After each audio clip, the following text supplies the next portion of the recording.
आज का मणिपुर 79 में कहलाता था कांगलेपाक और वहां के लोग मीती थे और जो वहां के राजा थे पम्बेबा वो भी मीती ही कम्युनिटी के थे।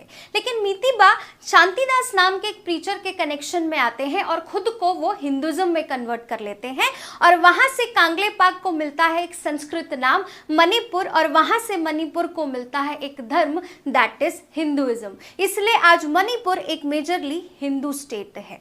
Hello everyone, this is Alka Mishra और आज की इस वीडियो में हम ये जानेंगे कि पिछले कुछ वक्त से मणिपुर आखिर क्यों जल रहा है, क्या रीजंस है, क्या एथनिसिटी है, क्या एथनिक ग्रुप्स और ट्राइबल ग्रुप्स हैं जिसकी वजह से पिछले कुछ सालों से मणिपुर इतना ज़्यादा क्राइसिस फेस कर रहा है, इतनी ज़्यादा मिलिटेंसी फेस कर रहा है।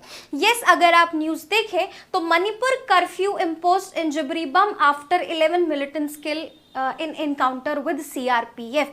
ये कहानी शुरू होती है 2023 से। वैसे बात करूँ तो ये कहानी एक्चुअली आज़ादी के बाद ही शुरू हो गई थी, लेकिन पिछले डेढ़ दो साल से हमने यहाँ पे बहुत सारे सीरीज ऑफ इंसिडेंट देखे हैं जिसमें आप देखेंगे कि 2 मीती मैन फाउंड डेड, जिसकी वजह से आपका arm 10 militants has been killed in by the CRPF और बाय द सिक्योरिटी फोर्सेस। ये सारे सीरीज ऑफ इंसिडेंट में आप मीती, कुकी, नागा यही सारे नाम सुनेंगे। सो बेसिकली आज हम इस वीडियो में बहुत सिंपल और सॉर्टेड तरीके से जानने की कोशिश करेंगे कि बेसिकली मीतीज, नागा, कुकीज हैं क्या वॉर चल रहा है, क्या कॉन्फ्लिक्ट चल रहा है और किस रीजन से गवर्नमेंट कुछ नहीं कर पा रही है और आगे इसमें और कौन कौन सी कंट्रीज अपना हाथ सेक रही हैं। जी हाँ, स्टार्ट करने से पहले हम थोड़ा सा मणिपुर की ज्योग्राफी को जान लेते हैं क्योंकि मणिपुर की ज्योग्राफी का एक बहुत बड़ा रोल है इस सारे कॉन्फ्लिक्ट को लेके। मणिपुर बेसिकली नॉर्थ ईस्ट में आपको एक स्टेट देखने के लिए मिलेगा जो कि बहुत इंपॉर्टेंट स्टेट हो जाता है, चाहे वो इंटरनेशनल पॉइंट ऑफ व्यू से हो, चाहे वो स्ट्रैटेजिकली अगर आप बात करें तो आपका जो मणिपुर है बेसिकली ज्योग्राफिकली 2 चीज़ों में डिवाइडेड है। One is valley and another is hills. इसीलिए मणिपुर को फुटबॉल ग्राउंड भी कहा जाता है या फिर ज्वेल ऑफ इंडिया कहा जाता है। Now the question, why football ground कहा जाता है? ये नहीं कि नॉर्थ ईस्ट के लोग बहुत ज़्यादा फुटबॉल ओरिएंटेड है, बट इसलिए क्योंकि थोड़ा ध्यान से देखने की कोशिश करिएगा तो ये वाला जो रीजन है ये है वैली, यानी कि एक प्लेन एरिया, और ये वाले जो एरियाज हैं वो हैं आपके हिल्स एरिया, मतलब थोड़े से पहाड़ देखने के लिए आपको, या पहाड़ी रीजन एक लेमन लैंग्वेज में बोला जाए तो देखने के लिए मिलते हैं। और यहाँ रहते हैं आपकी कुकी ट्राइब और यहाँ रहते हैं आपके नागा ट्राइब और यहीं पे आपको ज़्यादा नागालैंड कनेक्टेड वाला स्टेट दिखेगा। और ये वैली वाले रीजन में आपको मिलती है मीती, और ये लगते ही मीती यहीं पे आपका कैपिटल है इम्फाल, और इसीलिए लगता है कि ये एक फुटबॉल ग्राउंड है, आसपास जो है ऑडियंस बैठ के मैच देख रही है, इसलिए मणिपुर को फुटबॉल ग्राउंड ऑफ इंडिया भी कहा जाता है। अब यही जो रीजन है ये 10% रीजन है और ये जो हिल वाला है वो 90% रीजन है। यही आपका कॉन्फ्लिक्ट का एक मेन रीजन है, बिकॉज रीजन है क्योंकि यहाँ रहती है मीती और यहाँ रहती है कुकी और नागा, और इन्हीं के जो राइट्स का क्लैश होता है उसकी वजह से सारा कॉन्फ्लिक्ट आपको देखने के लिए मिलता है। नाउ अगर मैं बात करूं तो कुकी, हमें ये सारा ज्योग्राफी के साथ साथ मणिपुर इसलिए भी इंपॉर्टेंट हो जाता है क्योंकि मणिपुर स्ट्रैटेजिकली बहुत ज़्यादा इंपॉर्टेंट है। क्यों? क्योंकि मणिपुर से ही आपका कहा जाता है it's a gateway towards south east Asia. तो इसी मणिपुर के लिए हम कभी इतने जब क्लैशेस मणिपुर में होते हैं ना तो गवर्नमेंट के लिए कंसर्न बन जाता है। क्यों? क्योंकि अगर हम मणिपुर लॉस करेंगे तो कहीं ना कहीं हम साउथ ईस्ट एशिया से एक डायरेक्ट रूट भी अवॉइड करेंगे, बट वो दैट्स अ डिफरेंट पार्ट, वो हम इंटरनेशनल रिलेशन की कभी वीडियो में बात करेंगे। बट आज ये है कि कॉन्फ्लिक्ट क्या है, कब शुरू हुआ और कुकी मीती का क्या मैटर है। सब कुछ जानने से पहले ये इंपॉर्टेंट है कि थोड़ा सा कुकी और मीती का बैकग्राउंड हम जान लें। कुकी जो कि हमने देखा कि basically these are the tribal people जो आपका वहां पे रह रहे हैं, और कुकी का मतलब केवल एक ट्राइबल ग्रुप नहीं है, कुकी के अंदर और सब ट्राइब्स हैं। सेम नागाज मतलब एक ट्राइब नहीं है, नागा के अंदर बहुत सारे सब ट्राइब्स हैं। तो कुकी बेसिकली प्राइमरी जो रीजन है जो वहाँ पे रह रहे हैं कुकीज़, हिल एरियाज में कुकीज़ रहते हैं। तो कुकी बेसिकली जब फॉलो करते हैं ज़्यादातर वो क्रिश्चियनिटी फॉलो करते हैं, लेकिन जो मीतीज़ हैं वो हिंदुज़म फॉलो करते हैं, अगर आपको देखने के लिए मिलेगा। और मीतीज़ की अगर मैं बात करूँ तो यस, जो वहाँ के सीएम हैं मणिपुर के वो भी मीती हैं, हिंदुज़म फॉलो करते हैं, और मीतीज़ की पोजिशन फिर भी सोशली और economically are more stable as compared to Nagas and Kukis in Manipur. यही चीज़ है। मणिपुर जो आपके मीती है वो वैली एरियाज में मीती पॉपुलेशन ज़्यादा रहती है, हिंदुज़म फॉलो करती है या फिर उनका एक अपना इंडिजिनस आपका जो धर्म है जिसको वो बोलते हैं दैट इज सनामाहिज्म, जो कि उनका इंडिजिनस मीती रिलीजन है उसको वो फॉलो करते हैं। सो बेसिकली एक ओवरव्यू हमने यहाँ ले लिया कि बेसिकली कुकी और मीती कम्युनिटीज़ क्या है। नाउ अब यहाँ पे हम एक्चुअली थोड़े से रीजन्स देख लेते हैं कि कहाँ कहाँ आपको देखने के लिए मिलेंगे। मीती ज़्यादातर यहाँ मिलते हैं, दैट इज़ इम्फाल रीजन में। नागाज आपको यहाँ मिलेंगे, कुकीज़ आपको इस एरियाज़ में आपको देखने के लिए मिलेंगे। आप चाहे तो इस मैप को पॉज करके एक बार रीजन्स को डिटेल में देख सकते हैं। But so sorry, now the question arise कि इस पूरे कॉन्फ्लिक्ट का रूट बेसिकली क्या है, और यहाँ से हमारी असली कहानी शुरू होती है। मेजरली 3 रीजंस हैं जिसकी वजह से ये सारा कॉन्फ्लिक्ट जो है इतने ज़्यादा लूट में, रेप में, एक्सप्लॉयटेशन में आ गया है। सबसे पहला है land and territorial rights, a scheduled status demand by Meeti people, and the allegations and enroachment of illegal immigration। 3 major reason. सबसे पहले हम बात करेंगे कि एक्चुअली मीती क्यों चाहती है शेड्यूल ट्राइब का स्टेटस। सबसे पहले हम बात करेंगे एसटी स्टेटस पे। एक्चुअली होता क्या है कि जो ब्रिटिशर्स 1947 में जाते हैं तो वो नॉर्थ ईस्ट स्टेट्स में डायरेक्टली इनडायरेक्टली ये मैसेज कन्वे करके जाते हैं कि आप लोग एक सेपरेट स्टेट हैं, आपको बाकी इंडिया से अलग रहना है। इसी के चलते जो मणिपुर के लोग हैं, उस टाइम के जो राजा 1947 के मणिपुर के थे, राजा बौद्ध चंद्र पे ये प्रेशर बनाते हैं कि हमको एक इंडिविजुअल अपनी इंडिजिनस को बचाना है, तो आप हमें एक स्पेशल स्टेटस दिलवाइए। राजा वहां पे एक एक्ट लेके आते हैं, that is Manipur state constitution act, और उस एक्ट के तहत वो कहते हैं कि मीतीज जो है बेसिकली उनको आपका एक शेड्यूल ट्राइब का स्टेटस होगा, मणिपुर का अपना एक इंडिविजुअल कॉल है। और देखा जाए तो मणिपुर मैक्सिमम हर वक्त जो है एक मीती राजा ने ही रूल किया है। तो होता क्या है कि लेकिन गवर्नमेंट इस चीज से अग्री नहीं करती। क्यों? क्योंकि उस टाइम पे हम प्रिंसली स्टेट्स में डिवाइडेड थे, तो हम सबको यूनाइट कर रहे थे। तो उस टाइम पे हम नॉर्थ ईस्ट को एक सेपरेट स्टेट की डिमांड नहीं दे सकते थे, वो चीज फुलफिल हम नहीं कर सकते थे, जिसके चलते गवर्नमेंट ने ये चीज डिनाई करी। और गवर्नमेंट ने आपका उस चीज को डिनाई करते हुए जब राजा बौद्ध चंद किसी काम के चलते आपका शिलोंग आते हैं, तो वहां पे गवर्नमेंट क्या करती है कि बौद्ध चंद्र को हाउस अरेस्ट कर लेती है और उनसे ये अग्रीमेंट साइन करवाती है कि वो भारत में मर्ज हो जाएंगे। और उस अग्रीमेंट के बाद जो मीतीज का जो एसटी स्टेटस है वो उनसे छिन जाता है। इसलिए आज मीती ये कहती है कि हम शेड्यूल ट्राइब का जो स्टेटस है वो कुछ नया डिमांड नहीं कर रहे हैं, ये ऑलरेडी हमें 1947 में हमारे राजा ने दी थी, जो कि गवर्नमेंट ऑफ इंडिया के एग्रीमेंट के चलते हमसे छीन ली गई, तो हमें वही चीज वापस चाहिए। लेकिन कुकी ये कहते हैं कि अगर आप इनको इस तरीके का एसटी स्टेटस दे देंगे तो हमारे बहुत सारे प्रिविलेज, जो ऑलरेडी ये लोग highly privilege section of the society रहा है, वो इनको और ज़्यादा ये लोग डेवलप होंगे और हम लोग कहीं ना कहीं अंडर डेवलप ही हो जाएंगे। यहीं पे एक और कहानी होती है। क्यों? क्योंकि article 342 of the constitution decide करता है, या उससे प्रेसिडेंट ये डिक्लेयर करते हैं कि कौन सा एरिया आपका एससी होगा या कौन सा एरिया आपको एसटी होगा। इसी के चलते एक कमेटी आती है 1960s में, जिसको आप कहते हैं लोकर कमेटी। लोकर कमेटी की रिपोर्ट जाने के बाद लोकर कमेटी उस पूरे सर्कमस्टांसेस को देखने के बाद ये डिसाइड करती है कि यस, आपके जो मीतीज होंगे वो एससी और ओबीसी होंगे, और जो आपके कुकीज ट्राइब होंगी, जो हिल्स की ट्राइब और नागा ट्राइब्स होंगी, वो बेसिकली होंगी शेड्यूल ट्राइब। क्यों? क्योंकि एससी मतलब वो जो सोशली और इकोनॉमिकली बैकवर्ड क्लासेस होती हैं, और एसटी आपकी social, economical and geographically backward classes होती हैं। तो उस टाइम पे 1960s में लोकर कमेटी ने आपका मना कर दिया कि नहीं, हम इनको एसटी स्टेटस नहीं दे सकते। और आज भी आपका यही एक मेन रीजन है कुकी मीती कॉन्फ्लिक्ट का, कि आज भी मीती एक प्रिविलेज और इकोनॉमी, एक्चुअली देखा जाए तो Meiteis are strong in a strong position as compared to Kukis and Nagas, but still they are demanding for ST status. और टाइम टू टाइम इसी डिमांड के चलते जब मीतीज प्रोटेस्ट करते हैं तो वो एक रीजन ऑफ कॉन्फ्लिक्ट बनता है between the insurgent groups of Kuki and Meitei. So this is the first reason आपका जो एसटी वाला स्टेटस है। Second, land and territorial rights. Actually होता क्या है कि 1956 में मणिपुर को यूटी का स्टेटस मिलता है और 1972 में स्टेटहुड का स्टेटस। लेकिन 1972 से पहले 1960s में 1960 में आपका जो 1960 में गवर्नमेंट ऑफ इंडिया एक लैंड रिफॉर्म एक्ट लेके आती है और उस लैंड रिफॉर्म एक्ट के तहत आपकी गवर्नमेंट ये कहती है कि जो वैली वाले पीपल हैं, मतलब जो मीती पीपल हैं, वो आपका प्रॉपर्टी नहीं खरीद सकते हिल एरियाज में, ठीक है। लेकिन जो हिल के पीपल हैं ये प्रॉपर्टी खरीद सकते हैं वैली एरियाज में। मतलब कि इनको अधिकार अपने स्टेट के अंदर ही नहीं मिलेगा, लेकिन जो हिल पेपर्स, जो लोग हिली एरियाज में रह रहे हैं वो वैलीज में आके इम्फाल में या इम्फाल के आसपास आके मीती एरियाज में आपका लैंड खरीद सकते हैं।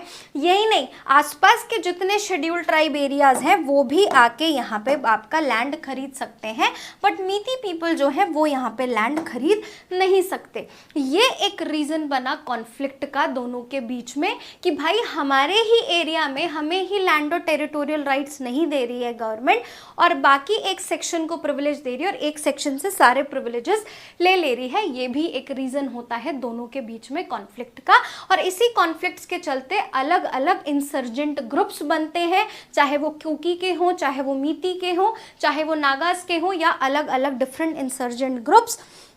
अब यहाँ पे भी कहानी इंटरेस्टिंग है। नागा कुकी से लड़ रहा है, क्यों? क्योंकि कुकी डिमांड करते हैं कुकी लैंड, मतलब कि एक सेपरेट मणिपुर से अलग एक लैंड जहाँ पे सारे कुकीज हों, ठीक है। लेकिन नागालैंड डिमांड करता है एक सेपरेट कंट्री जहाँ पे मणिपुर भी हो, नागालैंड भी हो, म्यांमार का भी हिस्सा हो, असम का भी हिस्सा हो, त्रिपुरा हिस्सा हो। तो वो basically they are demanding from great Nagaland.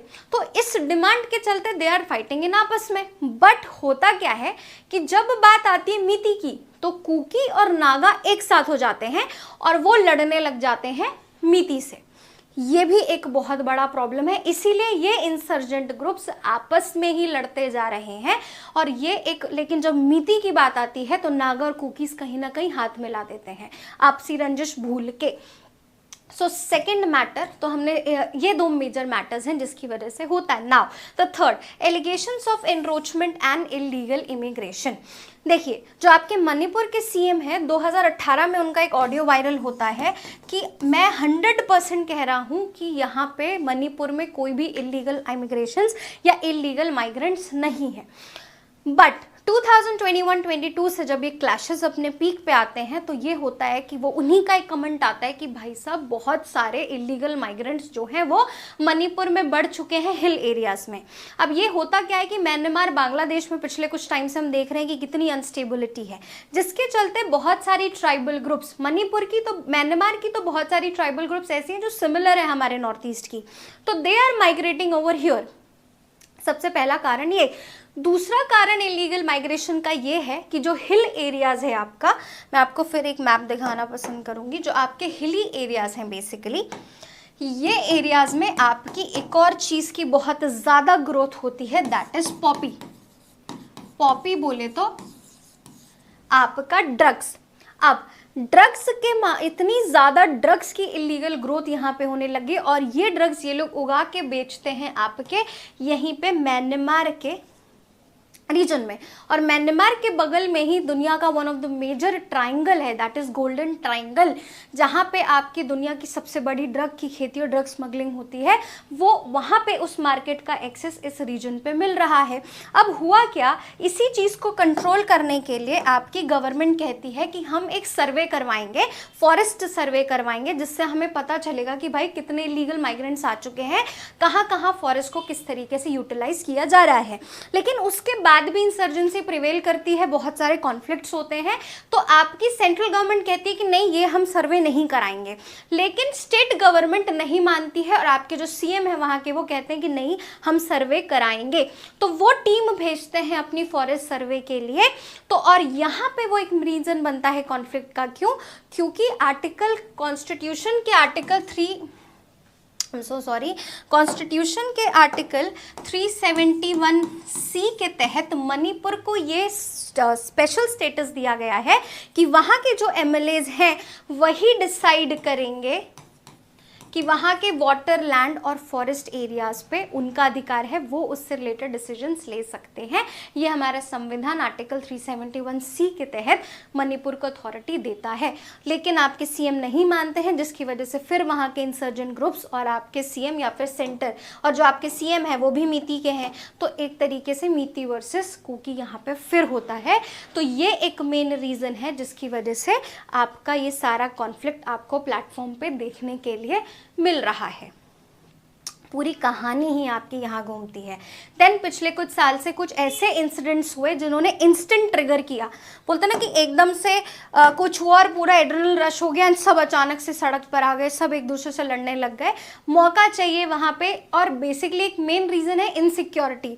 कुछ भी गवर्नमेंट कानून या कुछ भी पीस टॉक करती है, सबसे पहले कि नॉर्थ ईस्ट में पॉसिबल इसलिए भी नहीं हो पा रहे हैं कोई पीस टॉक, क्योंकि होता है कि आप इतने सारे इंसर्जेंट ग्रुप्स हैं, तो एक इंसर्जेंट ग्रुप मानता है तो दूसरा नहीं मानता। इट्स लाइक कि शादी के फूफा जी हैं कि कोई यहाँ पर हर किसी को खुश नहीं कर सकते। सेम ये प्रॉब्लम आपकी यहाँ पे आ रही है कि आप हर किसी को प्लेटफॉर्म पे एक पर्टिकुलर पीस टॉक के लिए नहीं लेके आ सकते, क्योंकि सबकी डिमांड अलग है। और किसी एक कम्युनिटी से बात की जाती है तो दूसरी कम्युनिटी सोचती है वो शिट, अब इसके लिए तो इसका डेवलपमेंट हो जाएगा, हमारा कहीं रुक ना जाए, एंड देन वो एक तरीके से अटैक या गवर्नमेंट वर्सेस आपका उस पर्टिकुलर इंसर्जेंट ग्रुप में होने लगता है। रिसेंट अगर आप इंसिडेंट्स देखेंगे तो ऑब्वियसली वापस फिर 2000 एक्चुअली क्या है कि 2012 लगातार मीती कम्युनिटी सुप्रीम कोर्ट में आपका पिटिशन डाल रही थी कि हमको एसटी का स्टेटस चाहिए। देन फाइनली 2013 में या फिर कोर्ट की तरफ से ये आता है, मणिपुर कोर्ट की तरफ से भी आता है कि ये एक ऑर्गेनाइजेशन बनाएंगे, that is scheduled tribe demand committee on Manipur, that is STDCM, जिसके तहत उनको एसटी का स्टेटस मीती को दिया जाएगा। ये बात हुई ही थी, मणिपुर हाईकोर्ट ने ये बात जस्ट बोली ही थी आपकी 2013 में कि यस, इस तरीके का हम 20 अप्रैल को ये आया ही था वर्डिक्ट कि हम इस तरीके का आपका स्टेटस प्रोवाइड करेंगे। ये बात सुनते ही कुकी जो है अनकंफर्टेबल हो गए, और यहाँ पे फिर आपने जो सीरीज ऑफ इंसिडेंट देखे उनका एक आपका एग्जाम्पल है कि न्यूड परेड कराना अलग ट्राइबल ग्रुप्स को आपका, और मुझे लगता है सबसे ईजी टारगेट्स वुमेन्स ही होती हैं। न्यूड परेड कराना, घरों के घर जला दिए, 200 लोग से ज़्यादा एविक्ट हो गए, कितने लोगों की डेथ हो गई, एक अननेसेसरी वायलेंस आपको देखने के लिए यहाँ पे मिला, जिसकी वजह से ये इंसिडेंट हुआ। देन ऑब्वियसली गवर्नमेंट ने जब अपनी एविक्शन ड्राइव के चलते, इलीगल माइग्रेशन के शक के चलते, ड्रग्स के चलते जब ये कहा कि हिल एरियाज़ में बहुत सारे इस तरीके की एक्टिविटीज़ हो रही हैं, और उन्होंने ज़बरदस्ती उनको खदेड़ना शुरू किया जब फरवरी 2023 में, उसके बाद भी वहाँ पे 16 कुकी ट्राइबल हाउस होल्ड्स थे जिनको इनरोच कर दिया गया, जिनको घरों से बेघर कर दिया गया, और उन्हीं के चलते फिर इंसर्जेंट ग्रुप्स के बीच में वापस लड़ाई होना आपकी शुरू हो गई। And then one of the most important agreement might भी पेपर्स में ही पूछा भी जा सकता है, that is suspension of operation agreement. देखिए होता क्या है, 2008 में मनमोहन सिंह जी हैं, वो एक अग्रीमेंट साइन करते हैं, दैट इज, या उनकी सरकार एक अग्रीमेंट साइन करती है, that is suspension of operation agreement with the Kuki people या कुकी इंसर्जेंट ग्रुप्स। उस टाइम पे 30 इंसर्जेंट ग्रुप्स थे उनमें से, जिनमें 25 लोगों ने आपका suspension of operation agreement sign करने के लिए अग्री किया। अब इसके तहत हुआ क्या कि इन पर्टिकुलर 25 इंसर्जेंट ग्रुप्स में उस टाइम पे अप्रॉक्स 2200 के कुछ आसपास के लोग थे, उन सबको एक पर्टिकुलर कैंप में डाला गया और उनकी मूवमेंट को उसी कैंप के आसपास रिस्ट्रिक्ट कर दी गई। उनके सारे वेपन्स ले लिए गए और एक पर्टिकुलर लॉकर में डाल दिए गए, और उस लॉकर की चाबी 2 लोगों के पास थी, एक जो उस पर्टिकुलर आर्म फोर्सेस या जो फोर्सेस जो रिस्पॉन्सिबल बंदा था उस पर्टिकुलर गवर्नमेंट का रिप्रेजेंटेटिव उसके पास, और दूसरी कुकी कम्युनिटी या इंसर्जेंट ग्रुप के जो लीडर थे, एक चाबी वेपन्स की उसके पास थी। और गवर्नमेंट हर साल इस चीज़ को रिन्यू करा रही थी, इस होप में, या कुकी ट्राइब्स इस होप में ये इंसर्जेंट ग्रुप्स कर रहे थे कि कभी ना कभी तो सरकार हमारे लिए कुछ ना कुछ डेवलपमेंट लेके आएगी। बट आपके मार्च 10 को 2023 में क्या होता है कि ये कुकी मणिपुर गवर्नमेंट, देखिए ये अग्रीमेंट जो हुआ था वो 3 लोगों के बीच में साइन हुआ था, सेंट्रल गवर्नमेंट, मणिपुर गवर्नमेंट और कुकी इंसर्जेंट ग्रुप्स। तो आपकी मार्च 10, 2023 में जो यहाँ की बीजेपी गवर्नमेंट है या जो यहाँ के जो सीएम हैं आपके जो बीजेपी एसोसिएटेड हैं, वो क्या करते हैं कि इस मणिपुर ये जो आपका सस्पेंशन ऑफ ऑपरेशन एग्रीमेंट था इससे अपना विड्रॉल कर लेते हैं, जिसके बाद 2-3 मिलिटेंट ग्रुप्स कुकी भी विड्रॉल कर लेती हैं। देन ये आपका एक मैसेज जाता है कि गवर्नमेंट ने तो कुछ किया नहीं और ये जो आपके मीती सीएम है ये मीती के लिए ही कुछ ना कुछ करेंगे। एंड देन फिर एक रीज़न बनता है कि यहाँ पे आपकी इंसर्जेंसी वापस ब्रेक आपकी करने लगती है। तो ये कुछ ऐसे इंसिडेंट्स हैं जिन्होंने इतना ज़्यादा ट्रिगर किया मूवमेंट्स को कि जिसके चलते आज आप लड़ियाँ लग गई ऐसे इंसिडेंट की कि कोई किसी को लूट कर रहा है, कोई किसी को मार रहा है, कोई कहीं चोरी कर रहा है, और एकदम एक माहौल इस तरीके का डरावना सा पूरे नॉर्थ ईस्ट में आपका या मणिपुर में पैदा हो गया। और इससे खतरनाक स्टोरी तो आपकी नागालैंड की है, हम उसके बारे में भी कभी बात करेंगे। तो इससे ज़्यादा खतरनाक सिचुएशन, मणिपुर इतना जल रहा है फिर भी वो थोड़ा सा सेफ है, बट इससे ज़्यादा वर्स कंडीशन आपकी हो रखी है नागालैंड की। बट यस, हम इस चीज़ को डिनाई नहीं कर सकते कि खाली विद इन फैक्टर्स नहीं है, ये 3 मेजर कंट्रीज़ भी हैं जो रोल प्ले कर रही हैं आपका इस इंसर्जेंसी को प्रोवोक करने में। सबसे पहले आप देखेंगे म्यांमार और बांग्लादेश से इलीगल आपके इमिग्रेंट्स आ रहे हैं, इनको पूरी तरीके से सपोर्ट मिल रहा है क्योंकि यहाँ पे भी मेजरली ट्राइबल पीपल यहाँ रेसाइड करते हैं, तो इनको एक सेफ हेवन मिला हुआ इन कंट्रीज़ में कि जहाँ पे अपनी एक्टिविटीज़ इलीगली और बहुत पीसफुली कर सकते हैं। तीसरा चाइना की जो आइडियोलॉजी है इंसर्जेंसी की, माओइज्म या कम्युनिज्म, वही चीज़ आपको देखने के लिए मिलती है नॉर्थ ईस्ट में। तो चाइना भी पूरी तरीके से अपनी आइडियोलॉजी को यहाँ पे इंस्टिकेट कर रहा है और पूरी तरीके से वेपन और अलग अलग तरीके से सप्लाई अपना एड करता है यहाँ के इंसर्जेंट ग्रुप्स को, जिसके चलते यहाँ के इंसर्जेंट ग्रुप्स में और ज़्यादा एंटी इंडिया या फिर अपने बीच में आपस में जो फीलिंग्स आ रही हैं, हेट्रेड की फीलिंग है, वो जनरेट आपकी हो रही है। तो yes, these 3 major countries are also responsible for the matter in north east या Manipur. Okay, that's all for today. Hope so आपको ये सारी चीज़ें समझ आई हों। बट जाते जाते मैं यही बात करना चाहूँगी कि बेसिकली प्रॉब्लम यहाँ नहीं है, यहाँ पे अब इंसर्जेंसी नहीं रह गई है, यहाँ पे अब वॉर शुरू हो गई है। क्योंकि आम राइट्स में होता क्या है कि आप पत्थरबाजी करते हैं, आप लड़ाई करते हैं, बहस होती है, लेकिन यहाँ पे आपकी जब भी 2 कम्युनिटीज़ लड़ती हैं, मिलिटेंट ग्रुप्स लड़ते हैं, तो आपके उठाए जाते हैं हथियार, और हथियार की सिचुएशन कॉन्फ्लिक्ट में नहीं, वॉर में होती है। और दूसरी सबसे बड़ी प्रॉब्लम यहाँ पे है कि यहाँ की पुलिस बट चुकी है। मीती पुलिस मीती की बात सुनती है, कुकी पुलिस कुकी की बात सुनती है। कुकी पुलिस रीजन्स में अगर मीती के साथ कुछ प्रॉब्लम हुई है तो वे दे विल वेट कि एक बार कांड हो जाए तब हम पहुंचेंगे, और जो आपके कुकी मीती एरियाज होते हैं, अगर उस एरिया में कुकीज या नागास के साथ कोई प्रॉब्लम होती है तो मीतीज वेट कि एक बार कांड हो जाए फिर हम पहुंचेंगे। तो आपकी सरकार, लोग, पुलिस पूरी तरीके से 2 से 3 हिस्सों में वहां बट चुकी है, जिसकी वजह से एक मेन कारण है। और साथ ही साथ ये भी है, मीती केवल ट्रस्ट करती है मीती पुलिस पे, और मीती को लगता है जो असम राइफल्स, जो आपकी आर्मी वहां काम कर रही है, वो सपोर्ट करती है कुकी को। तो ये खाली पुलिस वर्सेस पुलिस नहीं, ये पुलिस वर्सेस आर्मी का माहौल भी बन चुका है। और मैक्सिमम लोगों को ये डर लगता है कि कहीं ये सिचुएशन छाही तरेत खांग तक पा, यानी कि 7 years ऑफ डिवास्टेशन, 1826 के आसपास 7 साल मणिपुर ने आज तक का सबसे बड़ा डिवास्टेशन फॉलो किया है, ब्लडशेड मारकाट फेस की है। यही डर है कि कहीं ये पिछले 2 से 3 साल से चली आ रही जो इंसर्जेंसी के चलते मारकाट है, कहीं ये वापस वही इरा तो नहीं लेके आ जाएगी। Thank you for today. ऐसी और ही वीडियोस को देखने के लिए आप हमारे चैनल को सब्सक्राइब कर सकते हैं। Thank you.